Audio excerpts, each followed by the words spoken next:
A voz do meu primo Marcos chegou pelo telefone com aquele tom de quem acabou de ver alguma coisa que não devia. Eu estava na varanda dos fundos, com uma xícara de café esfriando na mão, olhando para o jardim que eu mesma havia plantado ao longo de 22 anos, os pés de lavanda, a roseira que a minha mãe me deu de presente de casamento, o jasmim que cresceu torto, mas perfumava a tarde inteira. Era uma quinta-feira comum de março, daquelas em que o calor de Ribeirão Preto aperta o peito antes mesmo do meio-dia, e eu não esperava que aquela ligação fosse ser o estopim de tudo. Renata, ele disse, e eu já soube pelo jeito que ele falou o meu nome que alguma coisa tinha acontecido. Marcos tem essa característica desde criança, ele nunca conseguiu esconder nada da voz. Preciso te contar uma coisa, o Cláudio ligou aqui para a corretora hoje de manhã. Eu coloquei a xícara devagar em cima do parapeito de cerâmica. Devagar, com uma calma que eu mesma me surpreendi em ter. Ligou para quê? Eu perguntei, embora uma parte de mim já soubesse. Não soubesse os detalhes, mas sentisse, da mesma forma que a gente sente quando o tempo vai mudar, aquela pressão diferente no ar, aquele silêncio específico antes do trovão. Ele queria alterar a apólice do SUV. Queria tirar o seu nome e colocar o dele como titular. Disse que vocês tinham combinado assim, que era só uma formalidade, que você estava de acordo. Marcos fez uma pausa. Renata, eu sei que vocês não combinaram nada.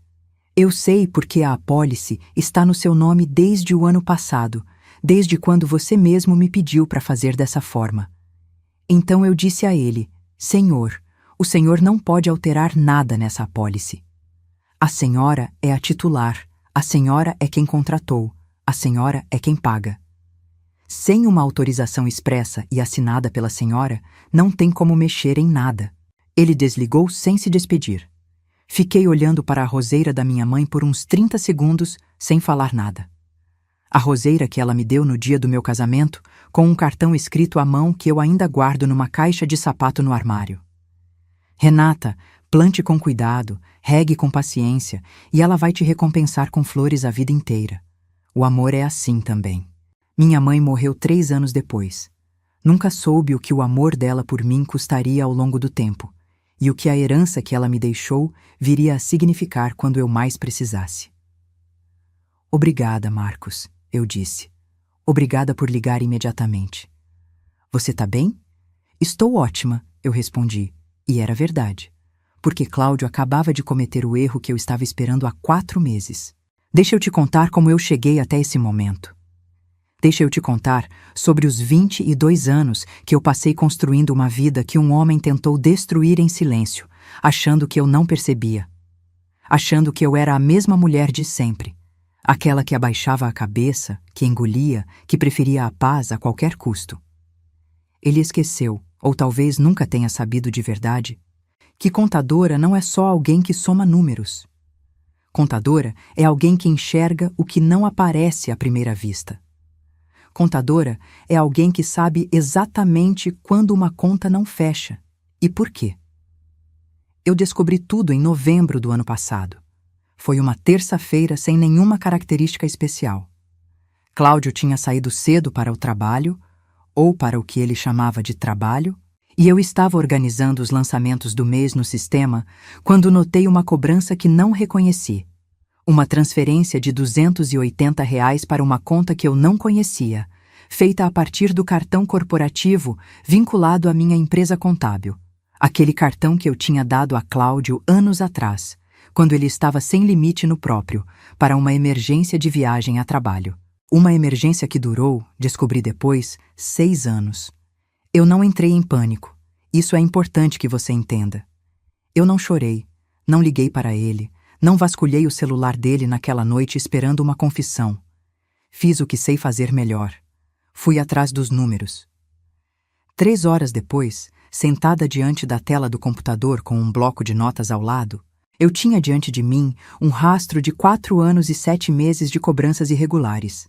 Hotéis, restaurantes, uma floricultura em São Paulo, um spa na Praia Grande, cidade onde nós tínhamos um apartamento que Cláudio visitava sozinho com uma frequência que eu havia deixado de questionar. Uma joalheria no Morumbi Shopping, 223 lançamentos no total. 97 deles, feitos no cartão da minha empresa. Os outros, espalhados em contas que ele pensava que eu não rastreava. O total era de $43.700. R$ 43.700 do dinheiro da minha empresa, do dinheiro que eu ganhei atendendo clientes, fechando balanços, passando madrugadas em frente a planilhas, usado para sustentar uma vida paralela que eu desconhecia. Fechei o computador.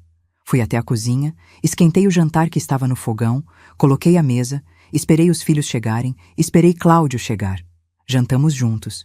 Ele falou sobre o trabalho, sobre um cliente novo na concessionária, sobre o jogo do Palmeiras que tinha passado na televisão.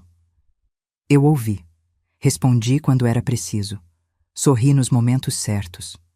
Naquela noite, deitada ao lado dele no escuro, decidi que não ia errar. Porque a diferença entre a mulher traída que age por impulso e a mulher traída que age com inteligência é enorme. E eu aprendi essa diferença da forma mais dura possível, vendo minha vizinha Sônia perder metade do que tinha numa separação mal planejada, 7 anos atrás, porque ela mostrou as cartas cedo demais. Eu não ia mostrar as cartas cedo demais. Na manhã seguinte, liguei para a doutora Fernanda Luz. Fernanda e eu nos conhecemos no primeiro dia de aula do cursinho pré-vestibular, em julho de 1994. Ela queria fazer direito, eu queria fazer ciências contábeis, e nós passamos um ano inteiro dividindo a apostila de matemática e dividindo também as angústias de 2 meninas de família simples, que queriam chegar a algum lugar. Fernanda chegou longe, especialista em direito de família, 20 anos de experiência, escritório próprio na Avenida Presidente Vargas. Quando ela atendeu o telefone e ouviu a minha voz, ela disse: "Renata, o que foi?" Eu disse: "Eu preciso de uma consulta. Pode ser hoje?" Ela disse: "Pode ser agora." 2 horas depois, sentada na frente da mesa dela com o bloco de notas que eu havia preenchido na véspera, eu contei tudo. Fernanda me ouviu sem interromper. Quando terminei, ela ficou uns instantes em silêncio, olhando para as anotações que havia feito, e então disse: "Você fez certo em não confrontá-lo ainda, e fez muito certo em ligar para mim antes de fazer qualquer outra coisa." Ela juntou as mãos sobre a mesa. "Agora você vai fazer exatamente o que eu te disser. Nada mais, nada menos. Você consegue?" "Consigo", eu disse. "Então escuta bem." O que Fernanda me explicou naquele dia mudou a forma como eu enxerguei os 4 meses seguintes. Ela me disse que numa separação, especialmente quando há suspeita de ocultação ou desvio de bens, quem age primeiro em termos legais e documentais leva vantagem enorme. Ela me disse que eu precisava, com calma e sem levantar suspeitas, colocar no meu nome tudo o que estava no nome dos dois ou que eu tivesse direito legal de registrar como meu. Ela me disse que a herança da minha mãe, que eu havia aplicado em investimentos ao longo dos anos, precisava estar claramente separada do patrimônio conjugal, e que, felizmente, eu havia sempre mantido aquela conta separada, o que facilitava a comprovação. E ela me disse uma coisa que ficou gravada na minha cabeça como se tivesse sido escrita a ferro. O SUV que ele usa para ir aos encontros com essa mulher? Você sabe onde o documento está? Eu sabia. Estava na gaveta do escritório de casa, no nome dos dois. "Transfere para o seu nome", Fernanda disse. "Você tem direito. Você é quem paga o seguro. Você é quem tem renda comprovada. Você é quem tem histórico com o financiamento. Faz isso com calma, da forma correta, sem barulho." Levou 3 semanas. 3 semanas de papelada, de assinaturas que precisavam ser obtidas sem que ele percebesse o peso do que estava assinando. E Cláudio assinou tudo com a distração de quem acha que a esposa está cuidando de uma burocracia sem importância. Quando terminei, o SUV importado de R$ 94 mil, o mesmo carro que ele usava para buscar a amante, estava registrado exclusivamente no meu nome.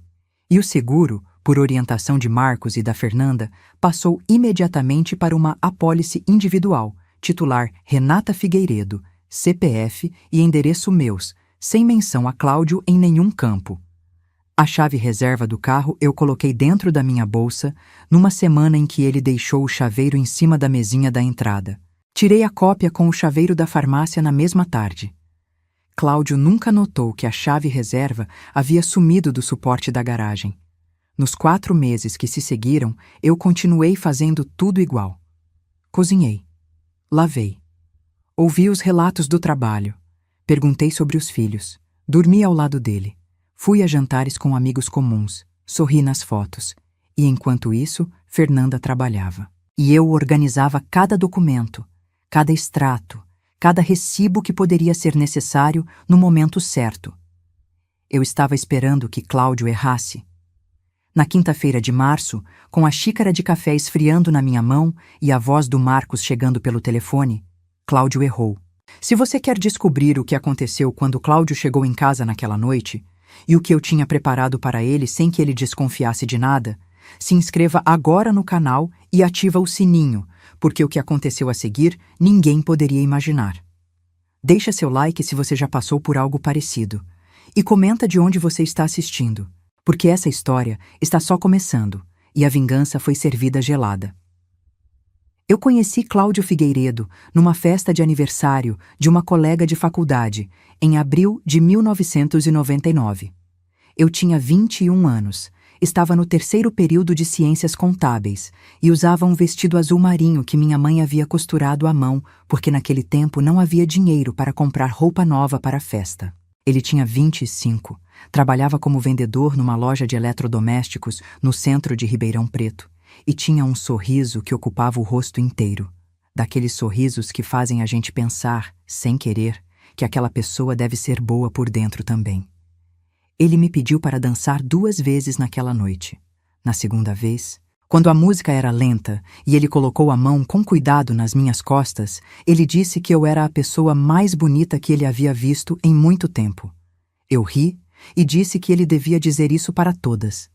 Ele disse que não, que ele era péssimo em falar com mulheres, que havia ensaiado aquela frase no banheiro por uns 10 minutos antes de vir me convidar e que se eu não topasse dançar, ele ia embora cedo porque não teria mais motivo para ficar. Eu achei graça. Fiquei com ele até a festa acabar. No ano seguinte nos casamos. Minha mãe gostava dele. Isso era importante para mim, porque minha mãe não era de gostar fácil. Ela tinha uma sensibilidade particular para enxergar o que estava embaixo da superfície das pessoas. E ela dizia que Cláudio tinha um coração bom, que ele era trabalhador, que ele ia me dar uma vida tranquila. Eu acreditei nela. Eu acreditei nele. E durante alguns anos, posso dizer com honestidade, aquele casamento foi real. Foi imperfeito como todo casamento é. Foi difícil em vários momentos, mas havia algo genuíno ali, pelo menos da minha parte, e eu quero acreditar que também da parte dele, no começo. Os primeiros anos foram apertados financeiramente. Cláudio ainda era vendedor. Eu havia terminado a faculdade e estava tentando construir uma carteira de clientes como contadora autônoma. Morávamos num apartamento alugado de 2 quartos no bairro Jardim Sumaré, e toda semana era uma conta que vencia antes do dinheiro chegar. Isabela nasceu em 2003, quando eu tinha 25 anos e Cláudio tinha 29, e eu me lembro com precisão do cheiro do hospital, do barulho do berçário ao fundo, de Cláudio segurando a mão da filha recém-nascida com uma expressão que eu nunca havia visto no rosto dele.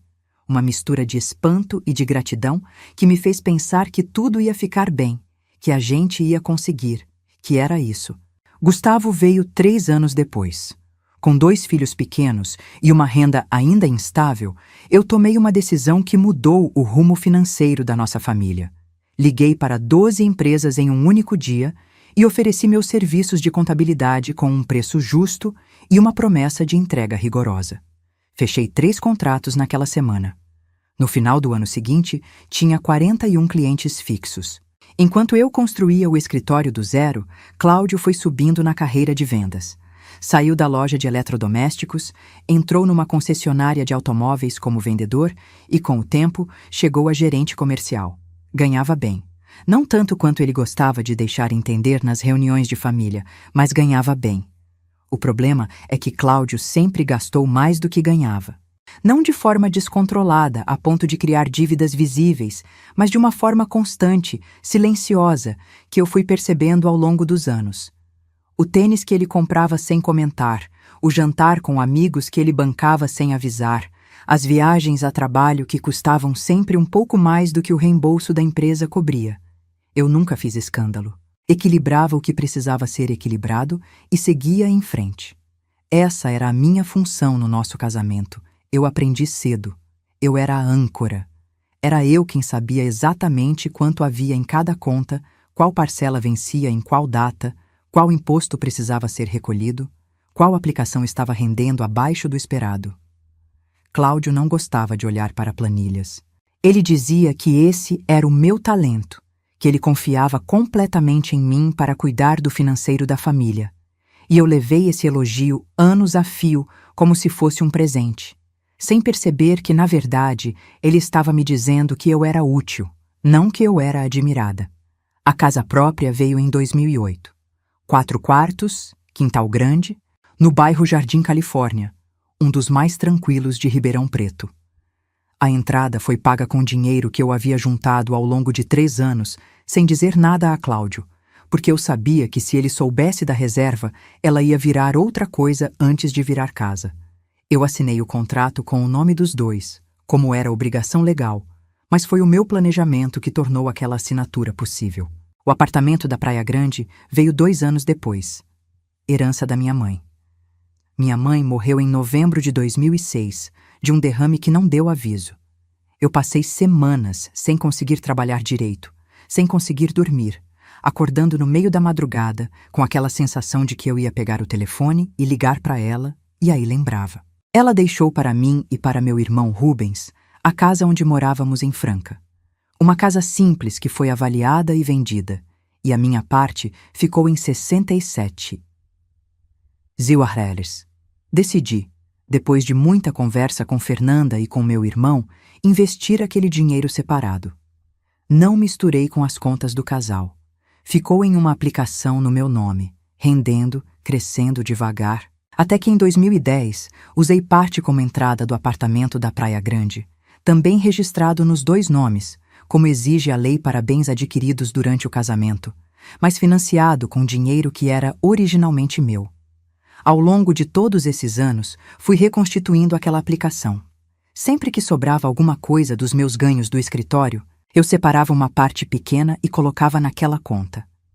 Cláudio sabia da existência dela de forma vaga. Sabia que eu tinha uma poupança da herança da minha mãe, mas nunca perguntou quanto havia lá.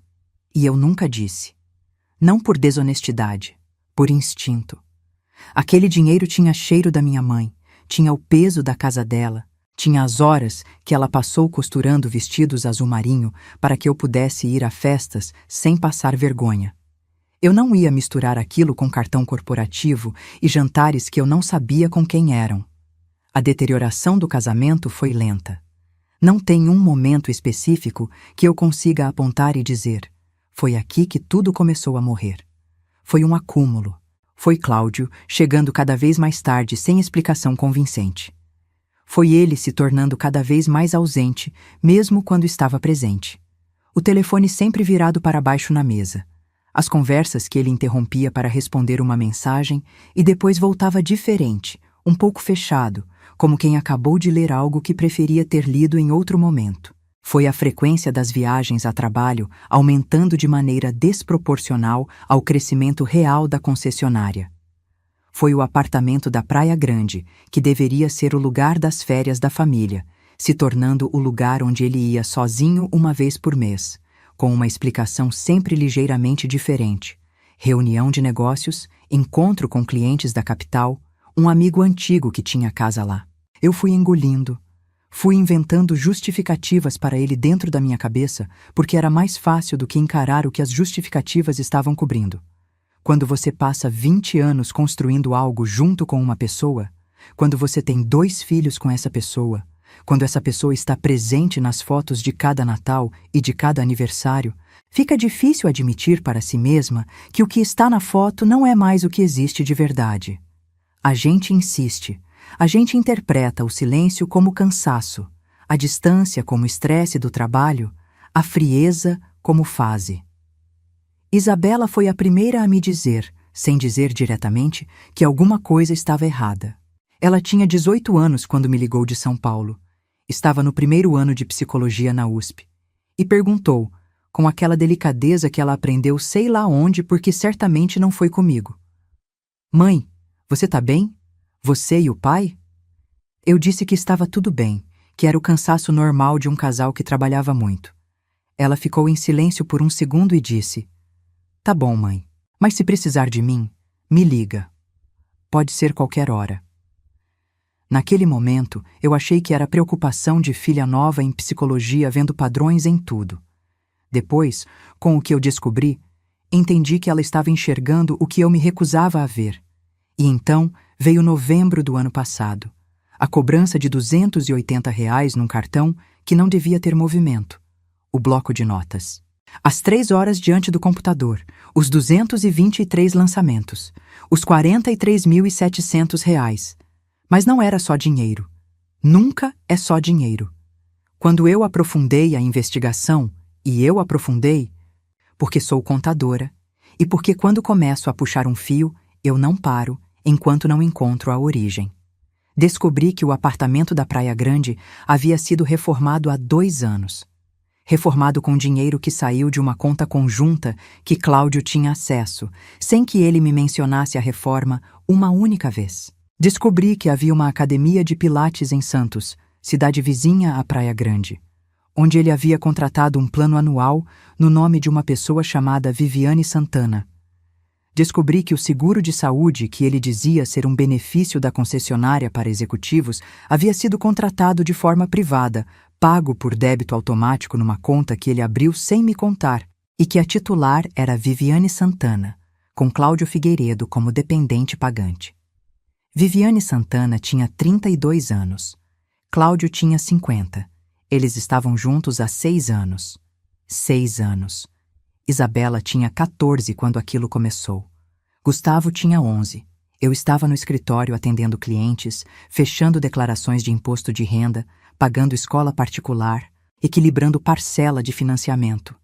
E enquanto isso, por 6 anos, uma mulher de 32 anos dormia no apartamento que a herança da minha mãe ajudou a comprar. Naquela noite eu chorei. Só naquela noite. No banheiro, com o chuveiro aberto para cobrir o barulho, com as mãos apoiadas na parede de azulejo branco. Chorei tudo que precisava ser chorado porque eu sabia que depois daquela noite eu não podia mais me dar ao luxo de chorar. Eu precisava pensar. E foi pensando, com a cabeça fria e o coração guardado num lugar onde ele não atrapalhasse o raciocínio, que eu lembrei de alguma coisa que Fernanda havia me dito uma vez, anos atrás, comentando um caso de uma cliente. O maior erro de uma mulher numa separação é não saber o que tem antes de a separação começar.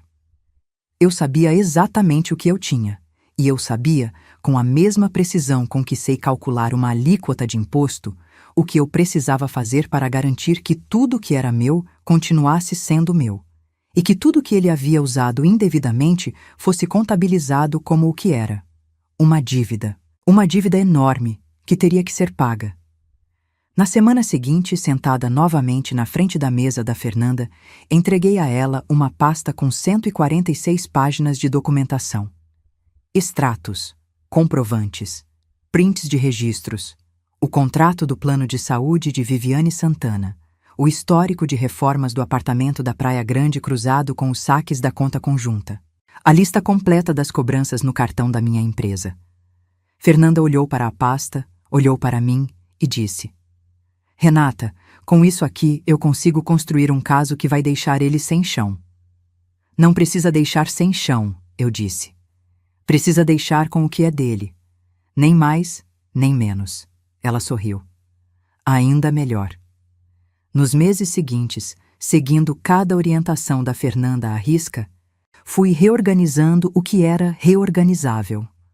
A transferência do SUV para o meu nome foi a mais delicada e a mais simbólica.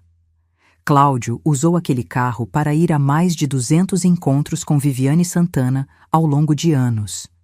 Eu sei disso porque os comprovantes de pedágio da conta bancária dele, que ele não havia pensado em esconder porque não achava que eu fosse olhar, contavam o trajeto com uma precisão quase cômica. Toda a última sexta-feira do mês. Ribeirão Preto. Praia Grande, ida e volta. Pedágio pago, chegada por volta das 18 horas, retorno no domingo à noite.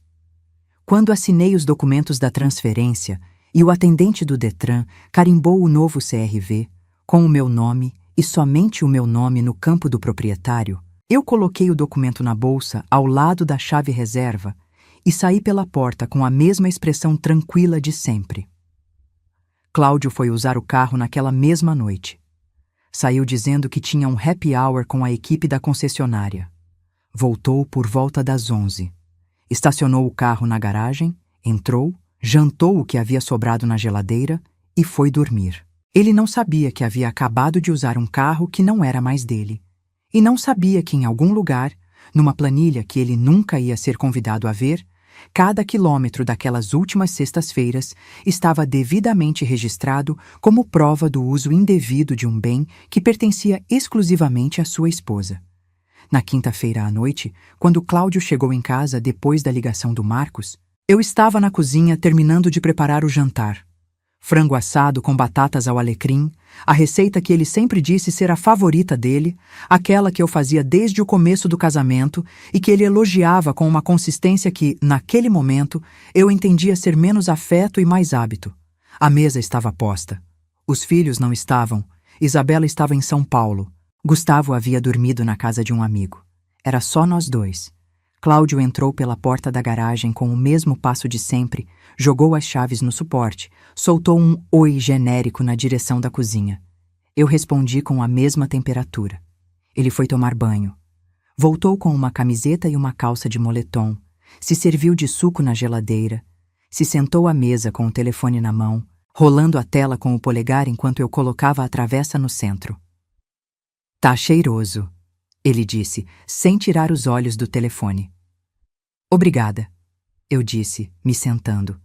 Jantamos. Ele falou sobre um cliente difícil na concessionária, sobre a meta do mês que estava apertada, sobre um problema com um funcionário novo. Eu ouvi.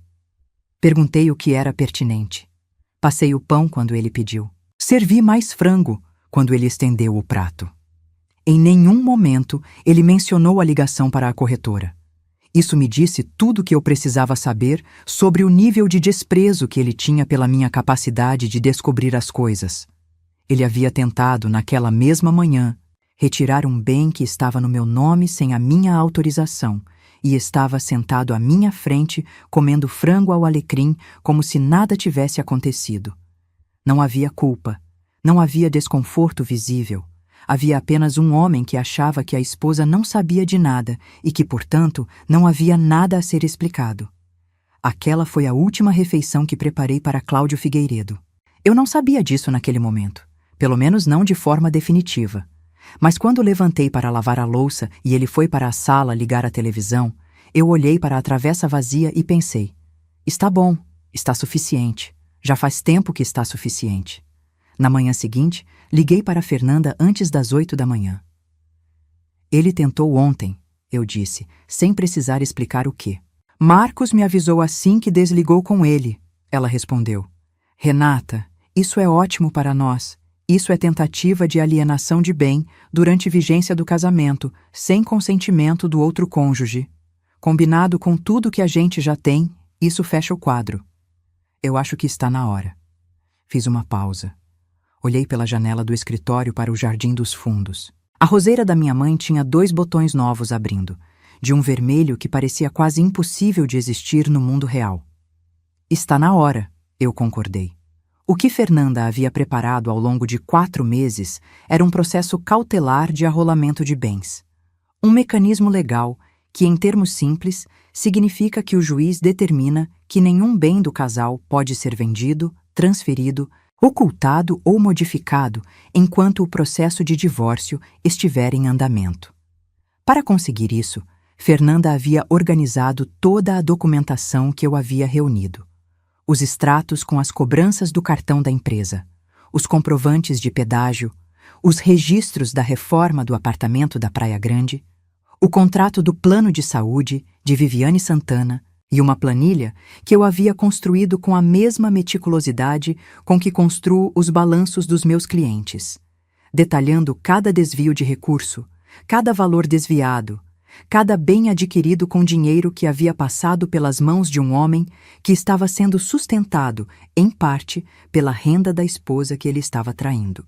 O total de recursos desviados ou mal utilizados que Fernanda havia calculado, somando o uso indevido do cartão corporativo, a reforma do apartamento feita com dinheiro da conta conjunta sem meu consentimento e os custos do plano de saúde privado de Viviane Santana pagos com transferências que saíam de uma conta, a qual Cláudio tinha acesso, era de 127.400 reais. R$ 127.400. Fernanda protocolou o pedido numa sexta-feira de manhã. Na tarde da mesma sexta-feira, a juíza deferiu o arrolamento cautelar. Todos os bens do casal, a casa do Jardim Califórnia, o apartamento da Praia Grande, os 2 veículos estavam automaticamente bloqueados para qualquer tipo de transação até que o processo principal de divórcio fosse concluído. Cláudio foi notificado na segunda-feira seguinte, às 10h15 da manhã, no escritório da concessionária. Eu estava no meu escritório quando meu telefone vibrou. Era uma mensagem de Fernanda. Notificação entregue. Aguarda. 23 minutos depois, Cláudio me ligou. Eu olhei para o nome dele piscando na tela do telefone por 3 toques completos. Depois atendi com a mesma voz de sempre, aquela voz calma e levemente ocupada de quem está no meio do trabalho. Oi, Cláudio! O que veio do outro lado não era bem uma voz, era uma temperatura, uma pressão. Ele estava tentando falar com controle, mas o controle estava falhando nas bordas, como uma represa que começa a deixar passar água pelos lados antes de ceder de vez. O que é isso, Renata? O que você fez? Precisa ser mais específico, eu disse. Fiz muita coisa. Eu recebi uma notificação judicial aqui na frente de todo mundo. A voz subiu meio tom. Um oficial de justiça na recepção da concessionária, na frente dos meus vendedores, com uma intimação. Você entrou com um processo? Entrei com um processo de divórcio, eu disse, com arrolamento cautelar de bens. Minha advogada pode te explicar os detalhes técnicos se você quiser. Silêncio. Um silêncio de quem está tentando reorganizar uma realidade que desabou rápido demais para ser acompanhada. Divórcio, ele repetiu. Não como pergunta, como alguém testando o peso de uma palavra que nunca pensou que ia ouvir daquele lado. Divórcio, eu confirmei. Renata, a gente precisa conversar. Você não pode simplesmente... Eu posso, eu disse. E se você quiser conversar, pode conversar com a doutora Fernanda Luz. O escritório dela fica na Avenida Presidente Vargas. Vou te mandar o contato por mensagem. Desliguei. Fiquei sentada por um momento em silêncio, com o telefone na mão, e percebi que não estava tremendo. Não havia adrenalina descontrolada. Não havia aquela agitação que eu esperava sentir depois de uma conversa daquelas. Havia uma serenidade estranha. Não de indiferença, porque eu não era indiferente. 22 anos não viram indiferença, mas de quem cumpriu exatamente o que precisava ser cumprido, sem excesso e sem falta. Mandei o contato da Fernanda por mensagem. Cláudio não respondeu. O que aconteceu nos dias seguintes foi o que Fernanda havia me preparado para esperar. O contra-ataque. Cláudio contratou um advogado, um homem chamado Dr. Elvésio Braga, conhecido em Ribeirão Preto por ser agressivo em processos de família e por trabalhar com uma estratégia que Fernanda descreveu, sem exagero, como tentar encontrar qualquer irregularidade na outra parte para desviar o foco. Nas primeiras 2 semanas após a notificação, o doutor Elvésio enviou ao escritório da Fernanda uma série de questionamentos. Questionou a legalidade da transferência do SUV para o meu nome, alegando que havia sido feita sem pleno consentimento de Cláudio. Questionou a separação da herança da minha mãe do patrimônio conjugal, tentando argumentar que os investimentos feitos ao longo dos anos com o rendimento daquela herança haviam se misturado ao patrimônio do casal. Tentou, por meio de um requerimento que a juíza indeferiu em 48 horas, suspender o arrolamento cautelar. E então veio o movimento que eu não esperava completamente. Ou melhor, que eu esperava na forma, mas não esperava na velocidade. Cláudio foi até o apartamento da Praia Grande. Fernanda me ligou numa terça-feira à tarde para me avisar que o síndico do condomínio havia entrado em contato com o escritório dela. Cláudio havia aparecido no apartamento com Viviane Santana e com um caminhão de mudança pequeno, e havia tentado retirar móveis e eletrodomésticos do imóvel. O síndico, que havia sido orientado por Fernanda semanas antes sobre o arrolamento cautelar e sobre o fato de que qualquer movimentação de bens deveria ser reportada, havia barrado a entrada do caminhão e ligado para o escritório. A tentativa de retirada de bens de um imóvel arrolado judicialmente é, em termos legais, desobediência a uma ordem judicial. Fernanda entrou com uma comunicação imediata à juíza responsável pelo processo. A resposta chegou no dia seguinte, uma intimação adicional a Cláudio com advertência formal e registro no processo de que havia tentativa de descumprimento da ordem de arrolamento. Mais um erro. Mais um tijolo na construção do que Fernanda estava montando. Mas o que me impactou naquela ligação não foi o aspecto legal. Foi um detalhe que o síndico havia mencionado quase de passagem e que Fernanda me contou porque achou que eu devia saber. Viviane Santana estava com ele.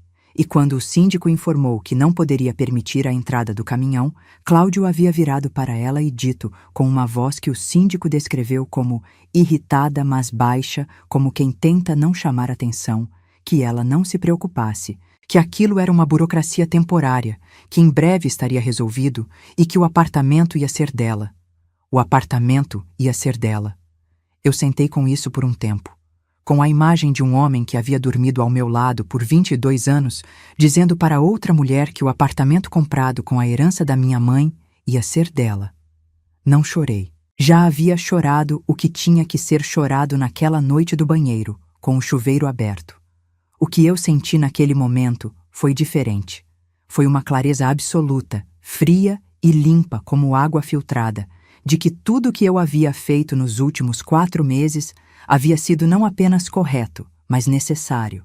Que qualquer hesitação que eu pudesse ter tido, qualquer momento em que me perguntei se estava sendo excessiva, se estava sendo dura demais, se eu devia tentar uma conversa antes de acionar a Fernanda, qualquer uma dessas hesitações havia sido respondida por aquela frase que o síndico havia ouvido numa garagem de condomínio em Praia Grande.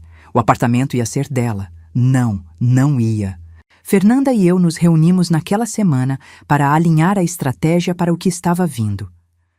Com o arrolamento confirmado, com a tentativa de retirada de bens registrada e com toda a documentação que havíamos reunido, o processo de divórcio estava bem posicionado. Mas Fernanda me alertou que a fase seguinte seria a mais intensa.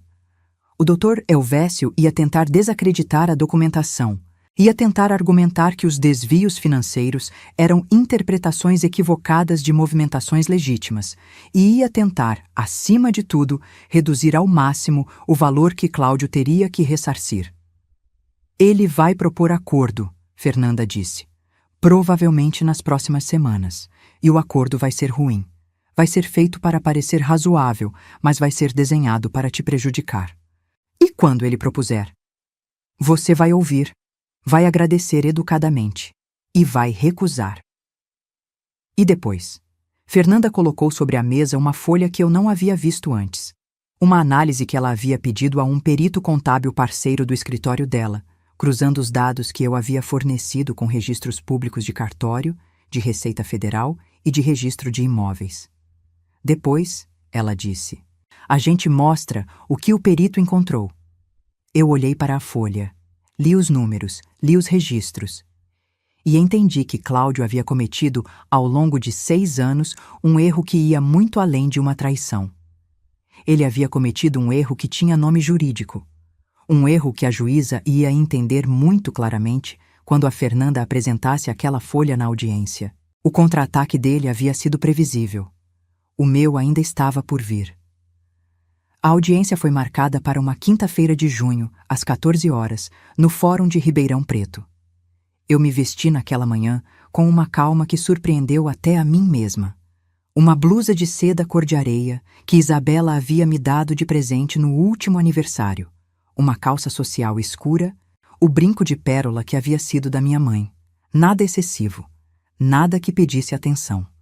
Eu não queria parecer uma mulher indo para uma batalha. Eu queria parecer exatamente o que eu era. Uma mulher que havia feito o dever de casa. Fernanda me buscou às 13 horas. Eu já estava pronta, sentada na varanda dos fundos com uma xícara de café que não havia tocado, olhando para a roseira. Os 2 botões que haviam aberto semanas atrás tinham florescido completamente. Rosas vermelhas, abertas, sem pressa, como se soubessem exatamente o tempo certo de aparecer. No carro, Fernanda foi direta. Hoje pode acontecer de 2 formas. Ou o Dr. Elvésio tenta uma proposta de acordo antes de entrarmos na sala. Ou a gente vai direto para a audiência. Se ele propuser acordo, você me olha e eu decido se vale ouvir. Se eu acenar com a cabeça, você ouve. Se eu não acenar, você diz que prefere que as tratativas sejam conduzidas pelos advogados. Entendido, eu disse. E Renata? Não importa o que Cláudio disser na sala, não importa o tom que ele usar, não importa se ele tentar alguma coisa emocional. Você me olha e espera. Combinado? Combinado. Chegamos ao fórum com 20 minutos de antecedência.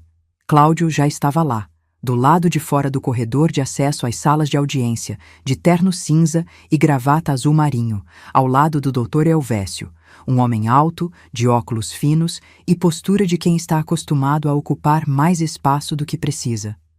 Quando nos viu chegando, Cláudio endireitou a postura. Havia algo no olhar dele que eu não havia visto em muito tempo, uma insegurança que ele estava tentando cobrir com rigidez. O Dr. Elvésio veio em nossa direção antes mesmo de chegarmos ao corredor. Doutora Fernanda, bom dia. Antes de entrarmos, gostaríamos de propor uma conversa rápida. Há uma proposta que acreditamos ser bastante razoável para ambas as partes. Fernanda parou, me olhou, acenou levemente com a cabeça. Ficamos em pé no corredor, eu e Fernanda de um lado, Cláudio e o Dr. Elvésio do outro. Cláudio não me olhava diretamente. Ficava com o olhar levemente desviado, como alguém que está tentando parecer neutro e não está conseguindo completamente. A proposta que o Dr. Elvésio apresentou era a seguinte. Cláudio ficava com o apartamento da Praia Grande e com o carro que ele dirigia, o SUV que agora estava no meu nome. Eu ficava com a casa do Jardim Califórnia. O patrimônio financeiro seria dividido igualmente. Nenhuma indenização por danos morais. Nenhuma compensação pelos desvios financeiros documentados. Um acordo limpo, como chamou o Dr. Elvésio, que permitia que ambas as partes seguissem em frente sem um processo longo e desgastante. Esperei Fernanda falar. Dr. Elvésio, ela disse, com aquela voz pausada que eu conhecia desde o cursinho, aquela voz de quem não tem pressa porque sabe que o tempo está do lado dela. Minha cliente agradece a proposta. Vamos ouvir a juíza.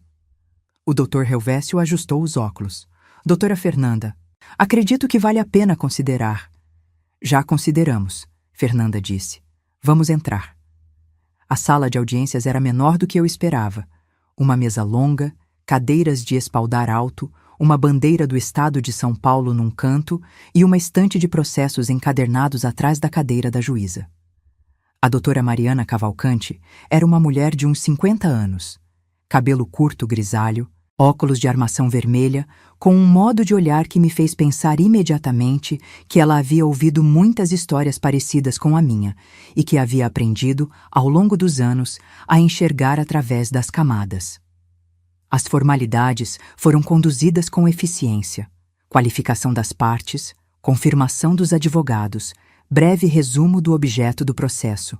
E então a doutora Mariana disse: Doutora Fernanda, a documentação juntada aos autos é extensa. Vejo que há um laudo pericial contábil. A senhora gostaria de apresentá-lo? Gostaria, doutora Mariana. O que Fernanda apresentou naquele momento foi o resultado do trabalho do perito contábil, um homem chamado Rodrigo Tavares, especialista em perícia forense financeira, que havia passado 3 semanas cruzando os dados que eu havia fornecido com registros externos. O laudo tinha 42 páginas. Fernanda apresentou os pontos principais com uma objetividade que eu admirei profundamente. O uso indevido do cartão corporativo da empresa, da qual eu era sócia única, durante 4 anos e 7 meses, para custear despesas pessoais de Cláudio com terceiros, no total de R$ 43.700. A realização de obra de reforma no imóvel de propriedade conjunta do casal, localizado na Praia Grande, utilizando recursos da conta corrente conjunta, no valor de R$ 200, sem conhecimento ou autorização da coproprietária.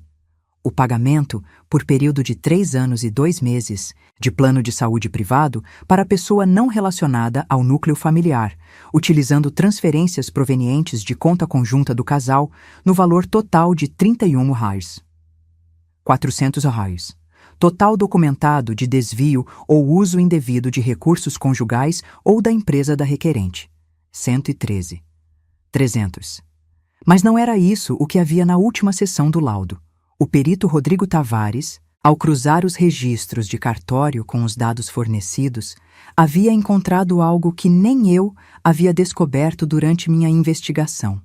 Ou melhor, havia encontrado algo que eu havia suspeitado, mas não havia conseguido documentar sozinha.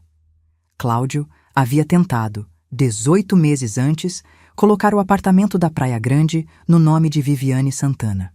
Não havia conseguido completar a operação porque o imóvel estava registrado em nome dos dois, e o cartório havia exigido a assinatura dos 2 cônjuges, o que era impossível sem a minha participação. Mas havia, nos registros do Cartório de Notas de Santos, uma escritura de doação iniciada e não concluída, com o nome de Viviane Santana como beneficiária e o nome de Cláudio Figueiredo como doador, referente ao apartamento na Praia Grande. Uma doação de um bem que pertencia aos 2, tentada sem o meu conhecimento. Barrada apenas pela burocracia cartorial, não pela consciência dele. A doutora Mariana leu aquela seção do laudo em silêncio. Depois, tirou os óculos de armação vermelha. Limpou as lentes com um cuidado que parecia mais uma forma de organizar o próprio pensamento do que uma necessidade real. Recolocou os óculos e olhou para o Dr. Helvécio. Dr. Helvécio, o senhor tem ciência desse registro cartorial? O Dr. Helvécio fez uma pausa de meio segundo que durou uma eternidade. Doutora Mariana, esse registro refere-se a uma tratativa que não foi concluída e que foi iniciada, a juíza disse, com uma tranquilidade que era mais contundente do que qualquer elevação de voz. Pelo requerido, com um bem que pertence aos 2 cônjuges, sem conhecimento da coproprietária. Ela olhou para Cláudio diretamente. O senhor confirma que tentou iniciar essa escritura. Cláudio olhou para o advogado. O advogado fez um gesto mínimo com a cabeça. Houve uma conversa com um tabelião, Cláudio disse, com uma voz que havia perdido toda a rigidez do corredor. Mas não foi. Está registrado no cartório, a doutora Mariana disse simplesmente, e voltou a olhar para os documentos. Eu olhei para Cláudio naquele momento. Pela primeira vez, desde que havíamos entrado na sala, olhei para ele de frente, sem desviar. Ele estava com as mãos abertas sobre a mesa, numa postura que eu nunca havia visto nele. Uma postura de quem não sabe o que fazer com as próprias mãos. O terno cinza, que havia parecido tão ajustado no corredor, parecia agora um tamanho maior do que o necessário. Ele virou o rosto e me encontrou olhando. Sustentei o olhar por um segundo. Depois desviei. Não havia mais nada que eu precisasse dizer com os olhos. A audiência durou mais 1h40 minutos. A doutora Mariana ouviu os argumentos do Dr. Helvécio com atenção. Ele tentou enquadrar os desvios financeiros como interpretações distintas da gestão patrimonial do casal. Tentou minimizar a tentativa de doação como uma exploração preliminar de possibilidades que não chegou a configurar ato jurídico completo. Tentou reposicionar toda a narrativa como um conflito bilateral de um casamento que havia se desgastado naturalmente ao longo dos anos. Fernanda respondeu a cada ponto com a mesma serenidade de sempre, citando artigo por artigo do Código Civil, referenciando jurisprudência que ela havia estudado durante meses, voltando sempre à documentação, sempre aos números, sempre aos registros que não podiam ser reinterpretados, porque eram fatos. Ao final, a doutora Mariana determinou que as partes apresentariam suas alegações finais no prazo de 15 dias e que a sentença seria proferida em seguida. Mas antes de encerrar a audiência, ela fez uma observação que não era tecnicamente parte do procedimento. Era, eu percebi, uma juíza que havia ouvido muitas histórias e que, naquele momento, estava falando como ser humano. Os autos demonstram de forma bastante clara a natureza das movimentações realizadas pelo requerido ao longo de anos. A documentação é extensa e coerente. Espero que as alegações finais tragam elementos igualmente substantivos de ambas as partes. Ela olhou brevemente para Cláudio ao dizer de ambas as partes. Ele não sustentou o olhar. Saímos da sala. No corredor, Cláudio tentou me alcançar antes que eu chegasse ao elevador. Renata, a voz estava diferente agora. Não havia mais a temperatura de quando ele havia ligado para o meu escritório semanas antes. Havia algo mais próximo do que eu reconhecia como a voz real dele. A voz do homem que havia pedido para dançar 2 vezes numa festa em 1999 e havia ensaiado a frase no banheiro por 10 minutos. Precisamos conversar, de verdade, sem advogados. Eu parei.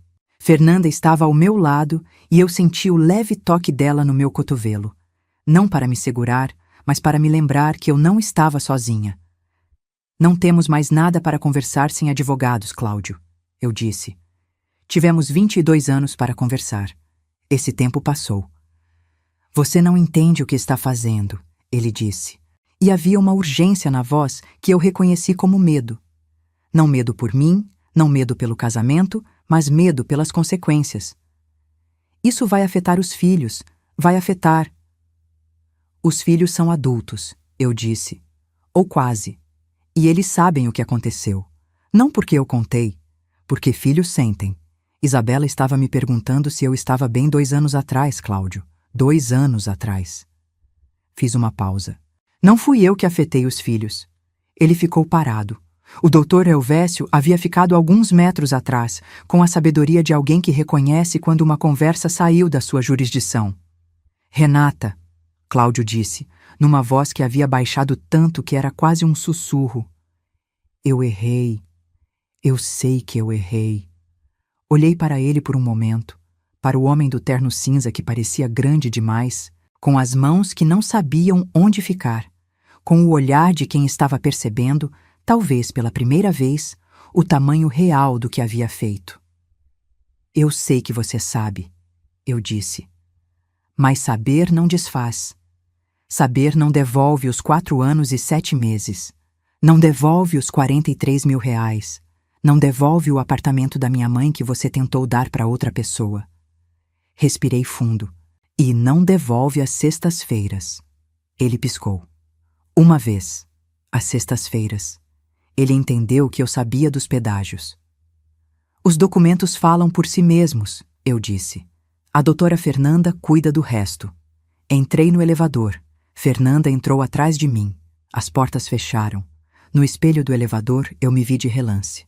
A blusa de seda cor de areia, o brinco de pérola da minha mãe, os olhos que estavam secos e que iam continuar secos. E pensei na minha mãe e no cartão que ela havia escrito para acompanhar a roseira. Plante com cuidado, regue com paciência, e ela vai te recompensar com flores a vida inteira. Ela tinha razão sobre a roseira. E tinha razão sobre o resto também.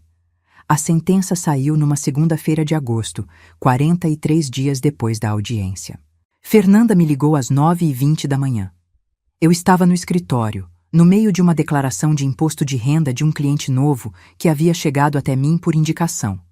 Uma empresária de 48 anos que havia aberto o próprio negócio depois de uma separação e que me havia dito na primeira reunião, com aquele jeito direto de quem aprendeu a ser direta na escola mais difícil que existe, que precisava de uma contadora em quem pudesse confiar completamente.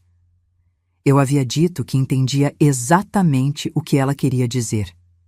E era verdade. Renata, Fernanda disse, e pelo tom eu já soube. Saiu. Fechei o arquivo no computador. Me recostei na cadeira. Me conta.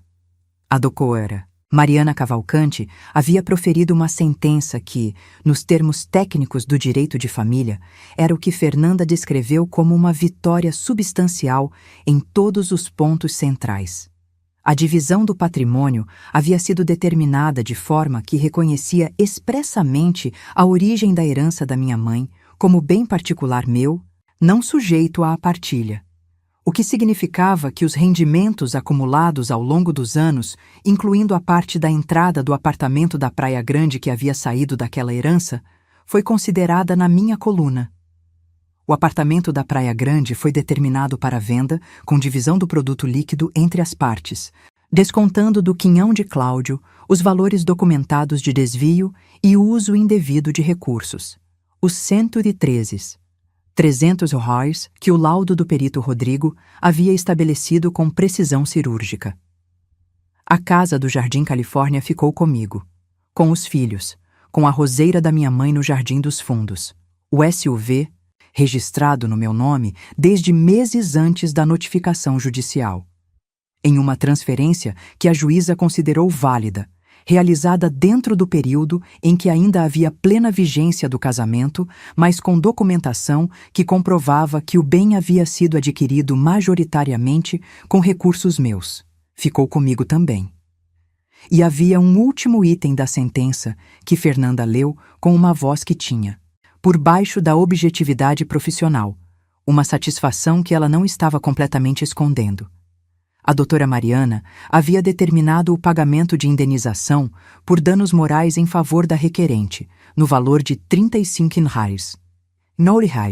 em razão da comprovada conduta do requerido. O uso continuado de recursos da empresa da cônjuge para custear relacionamento extraconjugal e a tentativa documentada de alienação de bem imóvel de propriedade conjunta sem conhecimento da coproprietária. R$ 35 mil, por dano moral. Reconhecido por uma juíza que havia lido 42 páginas de laudo pericial e havia entendido, com a clareza que os números proporciona, o que havia acontecido naquele casamento.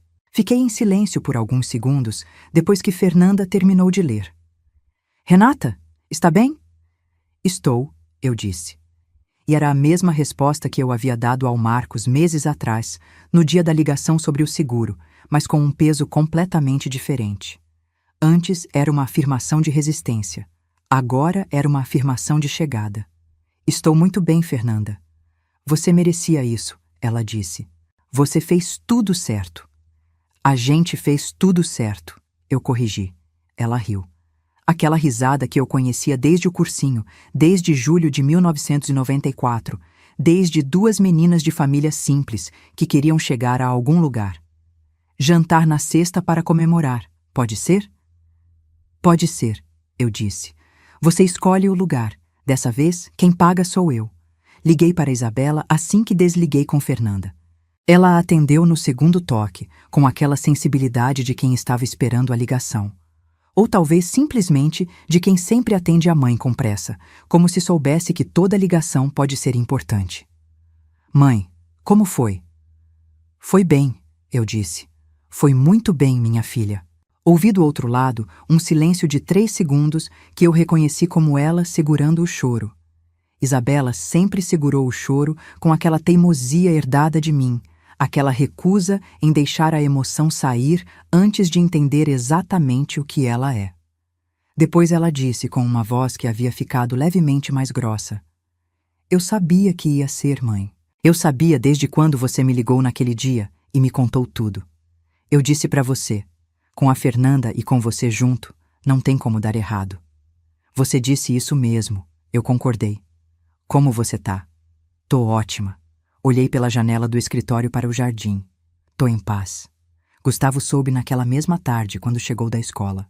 Ele tinha 17 anos, e aquela mistura específica de adolescente e de adulto que faz com que as emoções cheguem na superfície e desapareçam de volta para o fundo muito rápido, como se ele ainda estivesse decidindo qual das duas versões de si mesmo ia usar em cada situação.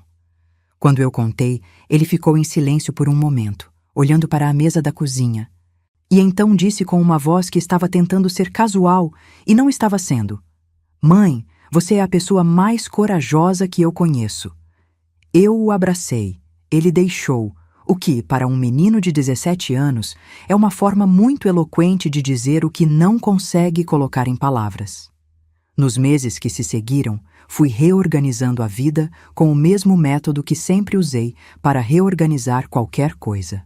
Um passo de cada vez, sem pressa, sem pular etapas. O apartamento da Praia Grande foi colocado à venda em setembro. O mercado estava aquecido naquela região e a venda se concluiu em menos de 2 meses, por um valor acima do que havíamos estimado, 480. R$ 1.000, dos quais, após os descontos determinados pela sentença, minha parte líquida foi de 298. R$ 400. Esse valor foi aplicado imediatamente, por orientação de um assessor de investimentos que Fernanda me indicou, numa combinação de renda fixa e fundos imobiliários, que rendia com uma consistência que me satisfazia do jeito que sempre me satisfez a consistência. Não de forma espetacular, mas de forma confiável, como algo que está lá quando você precisa. O SUV eu vendi em novembro. Não precisava do carro. Era grande demais para mim sozinha. Gastava mais do que eu queria gastar em combustível, e havia uma associação a ele que eu preferia não carregar no cotidiano. Vendi por 87. Yards, um pouco abaixo do valor de tabela porque quis resolver rápido, e com o dinheiro comprei um carro compacto, econômico, na cor que eu queria. Um azul que me lembrava o vestido que eu havia usado na festa onde conheci Cláudio, em abril de 1999. Não sei exatamente por que escolhi aquela cor. Talvez porque eu queria devolver aquela noite para mim mesma, tirar dela a memória do que veio depois e ficar só com o que havia antes. Uma mulher de 21 anos com um vestido costurado pela mãe, que ainda não sabia o que a vida ia cobrar dela, mas que estava lá, de pé, presente, sem pedir desculpas por existir. A chave reserva do SUV, aquela que eu havia tirado do suporte da garagem e guardado na bolsa meses antes de tudo começar, eu joguei fora no dia em que assinei a escritura de venda. Não foi um gesto dramático. Foi só uma chave que não tinha mais serventia indo para o lixo. Como vai qualquer coisa que cumpriu o seu propósito. O escritório de contabilidade cresceu naquele ano de uma forma que eu não havia planejado, mas que, olhando para trás, faz todo sentido. Quando você passa por um processo como aquele, quando você organiza cada centavo, cada documento, cada prova, quando você aprende na prática mais visceral possível o que acontece quando as finanças de uma vida são geridas com atenção e o que acontece quando não são, você sai do outro lado com uma compreensão das coisas que vai além da técnica. Meus clientes perceberam isso de alguma forma. Novas indicações chegaram. Fechei 14 contratos novos entre agosto e dezembro, vários deles mulheres em processo de separação ou recém-separadas, que precisavam de alguém que entendesse não apenas os números, mas o peso que os números carregam quando uma vida está sendo dividida. Eu entendia. Cláudio. Soube por terceiros. Nunca mais falei com ele diretamente depois do corredor do fórum. Atravessou um período difícil. A concessionária onde trabalhava passou por uma reestruturação e ele perdeu o cargo de gerente, sendo recolocado como vendedor novamente. Soube que ele e Viviane Santana continuaram juntos por alguns meses depois da sentença, mas que o relacionamento não resistiu ao que eu imagino que seja difícil resistir quando a fantasia encontra a realidade, quando o apartamento da praia que ele havia prometido foi vendido por ordem judicial, quando a conta bancária foi partilhada, quando o carro que ele dirigia passou para o nome da ex-esposa e depois para o de um desconhecido. A fantasia de 6 anos havia custado muito mais do que ele havia calculado. Esse tipo de conta sempre cobra. Não sinto raiva de Cláudio. Isso pode parecer difícil de acreditar, e eu entendo que pareça.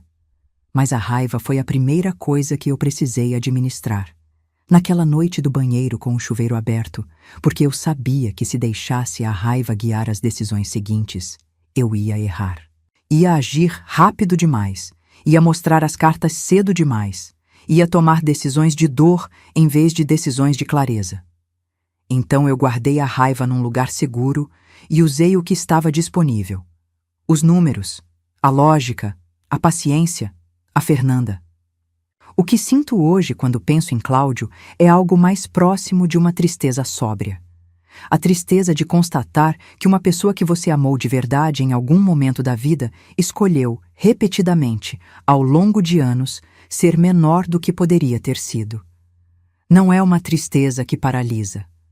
É uma tristeza que fica no tamanho certo e depois passa, como passa qualquer coisa quando você para de alimentá-la. Isabela veio passar o recesso de julho em casa e ficou 2 semanas. Ficamos acordadas até tarde 2 noites conversando na cozinha. Aquelas conversas que só acontecem quando a casa está quieta e o horário dispensa a necessidade de ser eficiente. Conversas que vagueiam, que chegam em lugares que você não planejou chegar. Ela me contou sobre a faculdade, sobre os estudos em psicologia, sobre um rapaz que havia conhecido no semestre anterior e que ela descrevia com aquele cuidado de quem está tentando não gostar demais antes de ter certeza. Eu a ouvi com atenção total, aquela atenção que eu havia aprendido, naquele ano de reconstrução, a oferecer às pessoas que eu amava sem deixar metade de mim mesma ocupada com preocupação ou com mágoa. Numa dessas noites, enquanto eu esquentava leite no fogão e ela estava sentada na bancada da cozinha com as pernas cruzadas, ela disse: "Mãe, você tá diferente." "Diferente como?" Ela ficou um momento pensando. "Mais inteira," ela disse. "Você tá mais inteira do que eu me lembro de você sendo." Eu fiquei com isso, com aquela palavra, inteira, e percebi que ela tinha razão, e percebi também por quê. Porque durante anos eu havia gastado uma quantidade enorme de energia tentando preencher espaços que não eram meus para preencher. Consertando desequilíbrios que não eram resultado do acaso, mas de escolhas deliberadas de uma outra pessoa. Sustentando uma estrutura que por fora parecia sólida e por dentro havia sido esvaziada aos poucos, saque por saque, sexta-feira por sexta-feira, mentira por mentira. Quando essa estrutura foi desmontada, quando eu mesma desmontei, com a ajuda da Fernanda e do Marcos e do perito Rodrigo e da juíza de óculos de armação vermelha, o que eu encontrei embaixo não era o vazio que eu havia temido. Era eu, do tamanho inteiro, com o espaço todo de volta. A roseira da minha mãe floresceu 3 vezes naquele ano. Em março, quando Cláudio errou com a corretora. Em agosto, quando a sentença saiu. E em novembro, numa tarde de sábado em que eu estava no jardim com uma tesoura de poda e uma xícara de café quente, sem nenhum compromisso urgente, sem nenhuma conta que não fechava, sem nenhum barulho que não fosse o vento no alecrim e o canto de um bem-te-vi em algum lugar perto. E pensei na minha mãe, e no cartão dela, e na forma como ela havia descrito o amor como algo que recompensa quem planta com cuidado e rega com paciência. Ela não estava falando só de amor romântico. Eu entendo isso agora. Ela estava falando de qualquer coisa que vale a pena, de trabalho, de amizade, de filhos, de si mesma. Estava falando que a recompensa não vem para quem apressa, para quem força, para quem aceita qualquer coisa por medo de ficar sem nada. Vem para quem planta certo. Vem para quem espera o tempo certo. Vem para quem, quando a planta fica doente, tem a coragem de cortar o que precisa ser cortado para que o que é saudável possa crescer. Eu cortei o que precisava ser cortado. E as flores vieram. Se essa história tocou seu coração, se você se identificou em algum momento dessa jornada, deixe seu comentário aqui embaixo contando de onde você está assistindo e o que mais tocou você. Compartilhe esse vídeo com aquela amiga, prima, vizinha que precisa ouvir essa mensagem. Que dignidade não se negocia, que amor próprio vem primeiro e que nunca é tarde para recomeçar. Deixa seu like, se inscreve no canal e ativa o sininho para não perder as próximas histórias. Porque aqui a gente não conta histórias vazias. A gente conta histórias que transformam, que curam, que lembram você de quem você realmente é. Uma mulher forte, capaz e merecedora de todo o amor do mundo. Um abraço apertado no seu coração. E lembre-se, você é mais forte do que imagina. Até a próxima.